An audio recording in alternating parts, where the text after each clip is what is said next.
லோகேஷ் நான் வந்துட்டு படம் பார்த்து ராஜ்குமார் சார் கிட்ட வந்துட்டு பேசினாங்க. அப்ப ராஜ்குமார் சார் சொன்னாங்க, இந்த மாதிரி லோகேஷ் படம் பார்த்துட்டு பேசினாரு, உங்க கேரக்டர் நல்லா இருந்துச்சுன்னு சொன்னாருன்னு சொல்லி, நான் அப்புறம் அவரோட நம்பர் வாங்கி நான் பேசினேன் லோகேஷன் கிட்ட. அப்புறம் லோகேஷன் சொன்னாங்க, அடுத்து ஒரு கதை பண்ணிட்டு இருக்கேன், அதுல சேர்ந்து பண்ணலாம் கண்டிப்பா அப்படின்னு சொன்னாங்க. அதுக்கப்புறம் லோகேஷன் ஃபாலோ பண்ண ஆரம்பிச்சேன். அதுதான் கைதி.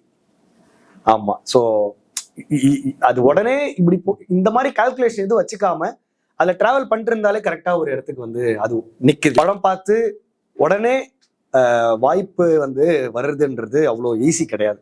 ஸோ நீங்க தொடர்ந்து உங்களுடைய வேலைகளை பண்ணிட்டே இருக்கும்போது அது சுத்தி நாலா பக்கமும் எல்லார்கிட்டையும் போய் சேரணும். ஸோ அந்த மாதிரி போய் சேரும்போது தான் நீங்க ஒரு அட்டென்ஷனுக்கே இங்க வரப்படுறீங்க.